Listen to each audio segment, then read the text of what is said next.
The Spanish, the French, and the British, alright, those were the main ones, alright, at first.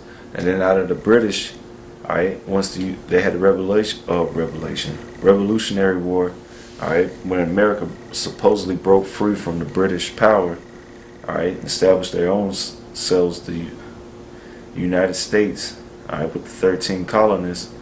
Those Americans, they got rich off of it, okay? And then they took down who? With treaties. They took the British signed a treaty, alright, then the French with the Louisiana Purchase, and then the Spanish, okay? Alright? And not in that order, okay? Because I believe the French was the last to sign, okay? Alright? But that's how they obtained this land. Alright, these Caucasians that's call themselves Americans, okay? That's how they obtained the land, alright? But the French, Spanish, and British, and these so-called Americans, they had a major part in all this slavery of the North American Indians. It says, many early laborers, including from Africa, entered the colonies as indigenous servants and could be free after paying off passage. Slavery was associated with people who were non-Christian or non-European. In 1705, the Virginia General Assembly defined some terms. All servants imported and brought into the country who were not Christians in their native country should be accounted and be slaves. All Negro, mulatto, and Indian slaves within this domain should be held to be real estate. If any slave resists his master, correcting such slave, and should happen to be killed in such correction, the master shall be free of all punishment, as if such accident have never happened. Virginia Governor Assembly Declaration 1705. Which I just go back what we just read in Zechariah 11 and 5. Whose possessors slay them and hold themselves not guilty. And they that sell them say, blessed be the Lord, because they call themselves Christians, but we know the so-called white man is a hypocrite. Blessed be the Lord, for I am rich, and their own shepherds pity them not. Yeah, and you so-called leaders amongst the North American Indians, calling yourselves tribal leaders and chiefs and stuff, or spiritual leaders, alright? If you know this history, you're not telling your people that, all right? And two, you don't even recognize the Bible. A lot of y'all, okay? But the Most High gonna judge y'all anyway, cause you have no excuse, man. All right? And a lot of y'all done sold out, so the Most High gonna kill a lot of you so-called tribal leaders and fucking chiefs and spiritual men out there that's claiming that you for the Native Americans and stuff, but you ain't breaking them down through the scriptures that they're the children of Israel. So the Lord gonna deal with a lot of y'all, man. Alright? Wicked ass niggas, man. Alright? In 1758, the governor of South Carolina, James Glenn, wrote, it has always been the policy of this government to create an adversity in them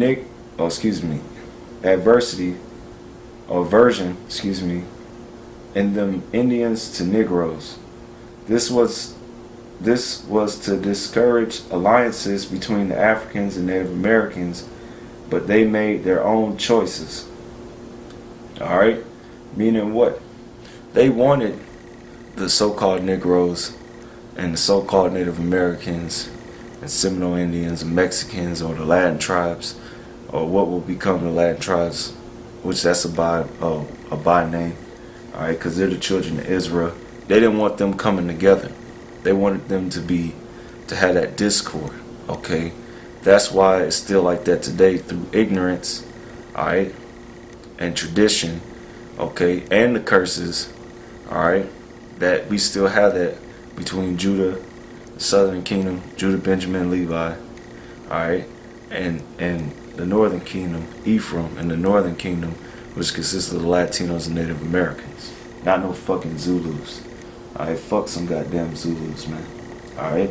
Slavery in the Indian Territory across the United States used slaves for many purposes, from working in the plantations of the East to guides across the wilderness, to work in deserts of the West, and to be soldiers in war. Native American slaves suffered new European diseases, inhumane treatment, and death. Okay? And death. Alright? Inhumane treatment and death. Alright? Get that in Zechariah 2. Zechariah chapter 8, verse 13. And it shall come to pass that as ye were a curse among the heathen, O house of Judah and house of Israel, so will I save you, and ye shall be a blessing. Fear not, but let your hands be strong. The reason I brought that out was because not only the southern kingdom of Judah suffered the curses, which is evident, but the northern tribes, the 10 tribes, the so-called Latinos, Native Americans, which make up the northern kingdom of Israel, we suffer the curses too, and we're scattered amongst all the heathens through this slave trade, man. Okay? And we suffered the same things. It says Native American slaves suffered new European diseases, inhumane treatment, and death. Alright? The dominance of the North American slave trade lasts only until around 1730, when it led to a series of devastating wars among the tribes.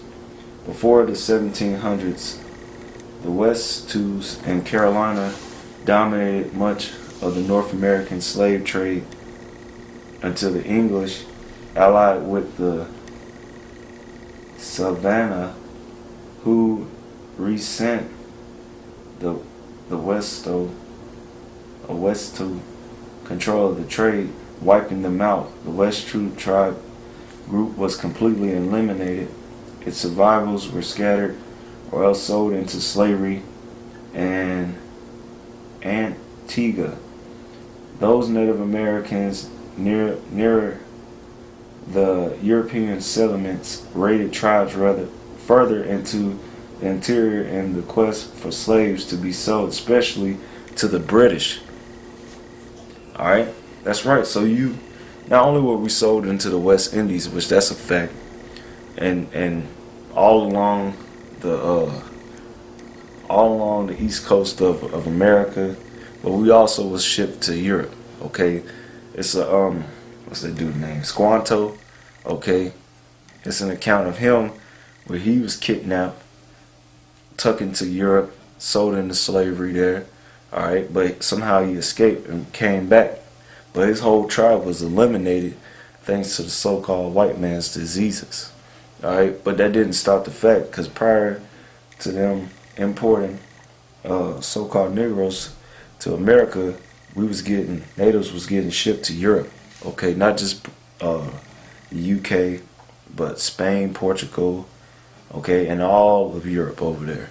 So you got a large population or people that might favor the Europeans, might look like them, but actually they go back to Native American descent, making them Israelites, proving the curse that we'll be scattered amongst all people.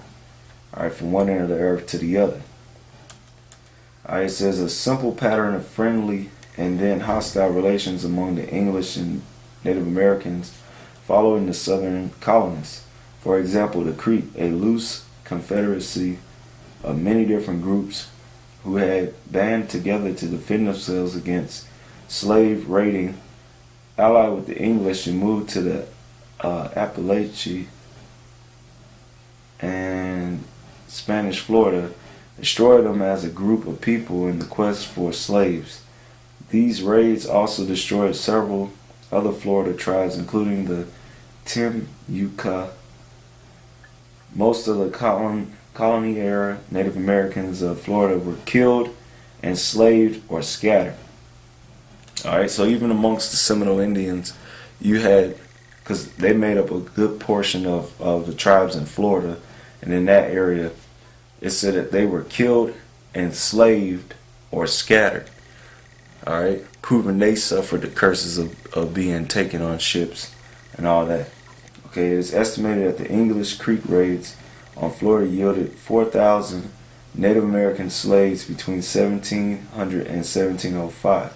A few years later, the Shawnee raided the Cherokee in similar fashion. In North Carolina, the Tuscarora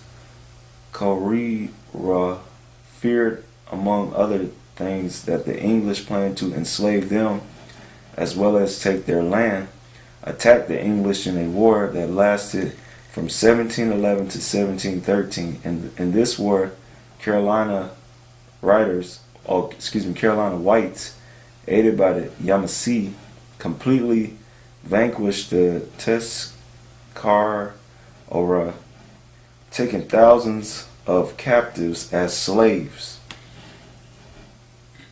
Within a few years, a similar fate befell the Uchis and the Yamasee, who had fallen out of favor with the British. In Mississippi and Tennessee, the Chickasaw played both the French and British against each other and preyed on the Choctaw, who were traditional allies of the French, as well as the Arkansas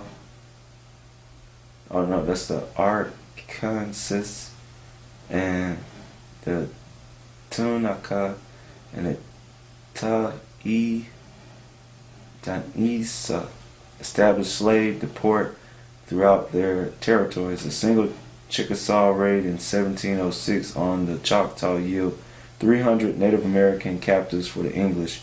The French armed the Natchez tribe, who lived on the banks of the Mississippi and the Illinois, against the Chickasaw. By 1729, the Natchez, along with a number of enslaved and runaway Africans who lived among them, rose up against the French. Alright. An army composed of French soldiers, Choctaw warriors, and enslaved Africans defeated them. Okay. And that's another thing. Alright. The scripture on that, we talked about if a slave run away, that you supposed to bring him amongst your congregation. Okay. What is that? Where is it?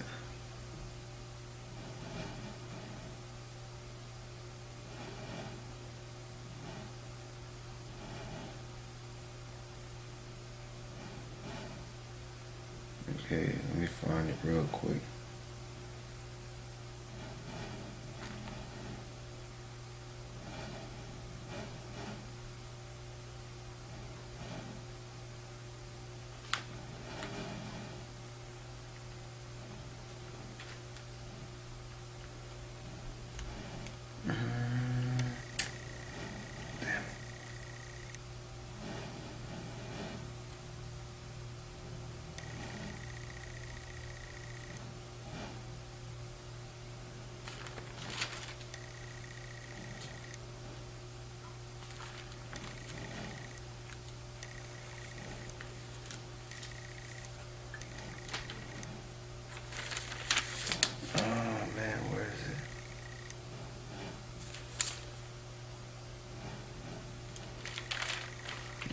It's back this way.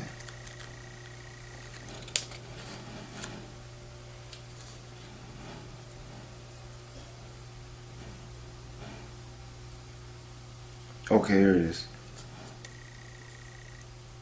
This is Deuteronomy 23:15. It says, "Thou shalt not deliver unto his master the servant which is escaped from his master unto thee.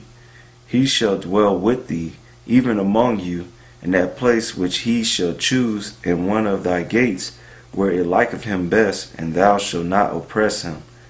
Now the North American Indians, they weren't Israelites. Why would they keep that law? The Seminoles as well. It's mainly amongst the Seminoles they kept that, or that's widely known. It's not known that it was kept amongst the North American Indians, alright, and amongst the Mexicans and other Latin tribes, that if a slave ran, like when so-called Negroes would run away from their masters and they will seek refuge amongst these tribes, that's what they did. I'm going to read that again. It says, It says Deuteronomy 23:15, thou shalt not deliver unto his master the servant